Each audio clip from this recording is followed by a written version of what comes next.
নে ঢোরা, খা বাবা। আজকে যে আমার কি আনন্দ, তোর চাকরির প্রথম দিন। তাই দেখ না, খুশির ঠেলায় কতগুলো মাছ ধরে ফেলেছি। মাছের ঝোলটা কেমন হয়েছে রে? হ্যাঁ, দারুণ হয়েছে মা। তাহলে আর একটা দেবো? লেজা নিবি? না না, আর লাগবে না, ভাইকে দাও। হ্যাঁ, ভাইকে কি আর তোর ফুসিয়ে দিতে হবে? ভাজা হতে হতেই তো তার 3-4টে খাওয়া হয়ে গেছে। দেখো মা, জিম করে শরীরটা বেশ মোটামুটি বিষাক্ত বানিয়েছি। এবার বিশ্ব ধরা হতে গেলে তো একটু বেশি প্রোটিন লাগবে নাকি? হ্যাঁ মা, ভাই কিন্তু আমাদের ঢোড়া বংশের একমাত্র বিষাক্ত সাপ। আমরা একই রকম দেখতে বলে তুমি ছোটোবেলায় ওর ঘাড়ে লাল দাগ দেখে ওর নাম দিয়েছিলে লাল ঢোড়া। লাল মানে শক্তির প্রতীক। সেদিক থেকে দেখতে গেলে ও কিন্তু তোমার দেওয়া নাম সার্থক করেছে। এই তুই চুপ কর তো, তোকে আর ভাইয়ের হয়ে বিন বাজাতে হবে না। গুন্ডামি করে নাম সার্থক করছে।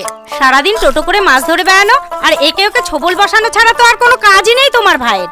আগে সবাই ডাকতো ঢোড়া সাপ, এখন সবাই ডাকে ঢ্যামনা সাপ। নাম সার্থক করতে গিয়ে তো নামটাই বদলে দিয়েছে তোমার গুণধর। খাওয়ার সময় খালি হিসিস করে খাওয়াই না। এই শালা লাউডাকা, কোথায় লুকিয়ে আছিস? নিচে নাম, নিচে নাম ট্যাংলা সুতা। আর যদি তোকে কার্বলিক অ্যাসিডে না চুবিয়েছি তাহলে আমার নামও কালাচ নয়। কালাসদা, আপনি একটু শান্ত হন প্লিজ। আপনি আমার উপর শুধু শুধু রাগ করছেন। তো রাগ করবো না, কি বিন বাজিয়ে ধেই ধেই করে নাচবো?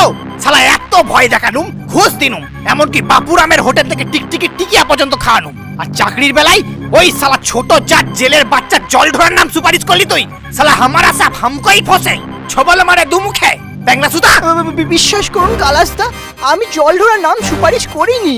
ওকে স্বয়ং অজগর স্যার নিয়োগ করেছেন। তোকে যখন নিয়োগ করা হচ্ছিল তখন তুমি শালা সেক্রেটারি কি ছেড়েছিলে? আমার নামটা আগে বলতে তোমার কি হয়েছিল? আরে আমি তো বলার কোনো সুযোগই পেলাম না। সুপারিশ জমা দেওয়ার আগেই হঠাৎ করে জানতে পারলাম স্কুলের নতুন মেডালি মাস্টার ছেলেদের জ্বালায় ট্রান্সফার নিয়ে নিয়েছে। আপনি তো জানেন ওই স্কুলের ছেলেপুলে কেমন বিষাক্ত আর ছন্ন ছাড়া। তো আমি ভাবলাম এটা খুব ভালো সুযোগ। আপনিও তো কম বিষাক্ত নন বাবা গো। পড়াতে পারেন না পারেন, অন্তত এই বিষাক্ত সাপগুলোকে ঠান্ডা করতে পারবেন। তো সেই মতো সুপারিশ লিখে জমা দিতে গিয়ে দেখি ও মা, অজগর স্যার অলরেডি ঢোড়াকে নিয়োগ করে বসে আছেন। এবার বলুন আমি কি করব? কি করব বললে তো হবে না, চাকরিটা আমার চাই। তুই ঢোড়ার স্কুলে জয়েন করার 1 মাস পর অজগর স্যারকে ঢোড়ার নামে একটা রিপোর্ট করবি। আর তাতে লিখবি নতুন নিয়োজিত শিক্ষক ছাত্রদের ডিসিপ্লিন আর শিক্ষা প্রদানে সম্পূর্ণ অক্ষম। শীঘ্র নতুন শিক্ষকের নিয়োগ প্রয়োজন। নয় হ্যাঁ।